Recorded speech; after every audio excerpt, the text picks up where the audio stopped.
కేసీఆర్ ఆనాడు బీఆర్ఎస్ ప్రభుత్వం 1,67,000 మందికి ప్రభుత్వ ఉద్యోగాలు ఇచ్చింది. నువ్వు మొదటి ఏడాది 2 లక్షలు ఇస్తాన్నావు, 10,000 కూడా ఇవ్వకుండా యువతను కూడా మోసం చేసినావు. కేసీఆర్ గురుకులాల్లో కడుపు నిండి అన్నం పెట్టి పిల్లల్ని మంచిగా చదివించిండు. రేవంత్ రెడ్డి వచ్చినాక ఆ గురుకులాల పిల్లలు దవాఖానల పాలవుతుంది. 60-70 మంది పిల్లలు గురుకుల పిల్లలు ఇవాళ చనిపోయినటువంటి పరిస్థితి ఉంది. ఇవాళ రేవంత్ రెడ్డి ప్రభుత్వం నిజాలు చెప్పుడు అలవాట్లేదు. కానీ వాళ్ళ దురదృష్టం ఏంటంటే నిజం చెప్తే అబద్దాలు ఆడాల్సిన అవసరం ఉండదు. కానీ ఒక అబద్దం ఆడి ఆ అబద్దాన్ని కప్పిపుచ్చుకోవడానికి కాంగ్రెస్ వాళ్ళు ఇంకా 100 అబద్దాలు ఆడుతున్నటువంటి పరిస్థితి ఈరోజు మనం చూస్తా ఉన్నాం. సో కాంగ్రెస్ నాయకులు ఇలా విందులు వినోదాల కోసం అందాల పోటీలు పెట్టినట్టు కనబడతా ఉంది. అందాల పోటీలకు ఎవరు పోయినరు?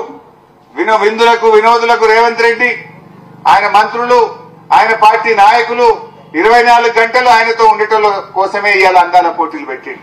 ఈ రాష్ట్రానికి చెడ్డ పేరు వచ్చింది తప్ప మంచి పేరు మాత్రం రేవంత్ రెడ్డి తీసుకురాలేదు. ఇవన్నీ కూడా మనం కూడా గమనించాల్సిన అవసరం ఉంది. వీళ్ళంతా మోసమే, అంతా ఆగమాగం జగన్నాథం లెక్క అయిపోయింది కదా. ఇవాళ ఏది చూసినా కొనెళ్తలేదు, ఏ కార్యక్రమం కొనెళ్ళది, ఏ ముచ్చట కూడా ఇవాళ కొనెళ్ళినటువంటి పరిస్థితి లేదు.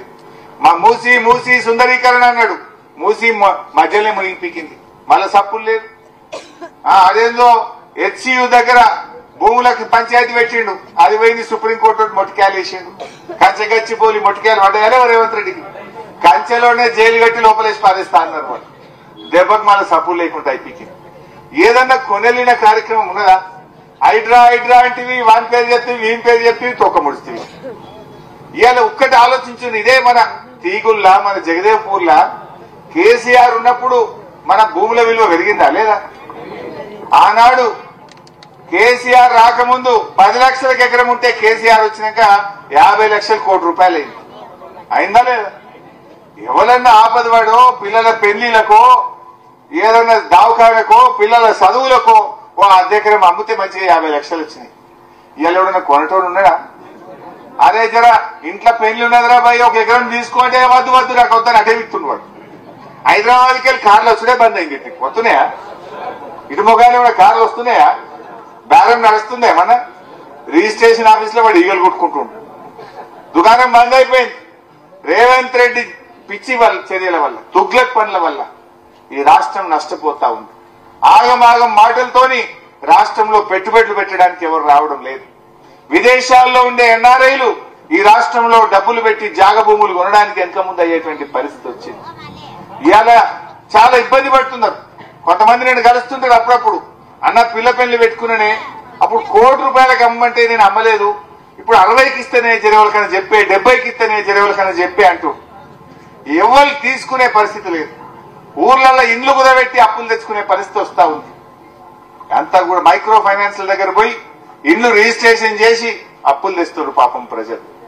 ఆనాడు కేసీఆర్ ఉన్నప్పుడు ఇండ్లు కట్టిండ్రు, రేవంత్ రెడ్డి వచ్చినాక ఇండ్లు కుదబెట్టే పరిస్థితి వచ్చింది ఈరోజు. ఇవన్నీ కూడా మనం గమనించండి. అంటే ఏదైనా ఉన్నప్పుడు మనిషి విలువ తెలియదు అంటారు. ఇప్పుడు కేసీఆర్ విలువ ఒక్కొక్కరికి అర్థమైతా ఉంది. ఆయన ఎంత మంచిగా చేసిండో, ఎంత దండాడిండో. చావు నోట్లో తలబెట్టి తెలంగాణ తెచ్చింది కేసీఆర్, తెచ్చిన తెలంగాణను నిలబెట్టింది కేసీఆర్. అప్పట్లో చంద్రబాబు చెప్తుండే, ఏమన్నాడు చంద్రబాబు అంటే, వెనకడ ఆంధ్రలో ఎకరం అమ్మితే తెలంగాణలో 10 ఎకరాలు వస్తుండే, కానీ కేసీఆర్ ముఖ్యమంత్రి అయినాక తెలంగాణలో ఎకరం అమ్మితే ఆంధ్రలో 10 ఎకరాలు వస్తుంది అన్నాడు చంద్రబాబు నాయుడు. కాకుండా మీకు ఇప్పుడేమైంది? రేవంత్ రెడ్డి వచ్చినాక మళ్ళీ ఉల్టా అయిపోయింది. 10 ఏళ్లలో కేసీఆర్ తెలంగాణ నిలబెట్టిండు. కేసీఆర్ నిలబెడితే రేవంత్ రెడ్డి పడగొట్టిండు. ఇది గమనించండి దయచేసి మీరు. ఆనాడున్న గౌరవం, ఆనాడున్న ప్రతిష్ట ఇవాళ ఉన్నదా ఒక్కసారి మీరు ఆలోచించాలని నేను కోరుతా ఉన్నా. వాస్తవానికి జగదేవ్పూర్ లో ఇవాళ ఒక మంచి కార్యక్రమం పెట్టాలనుకున్నాం.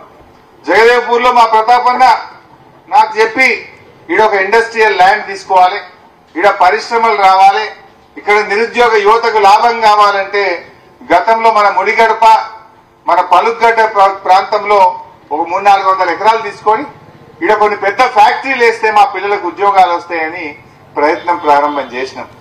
అదృష్టం బాలేక మన గవర్నమెంట్ పోయింది. ఇప్పుడు ఏడాది అర్థమయ్య, అది ఎక్కడేసిన గొంగలి అక్కడనే ఉన్నది. ఇప్పుడు అది ముంగటికే పోతలేదు. నేను ఇప్పటికైనా డిమాండ్ చేస్తా ఉన్నా, అంత చేసి పెట్టి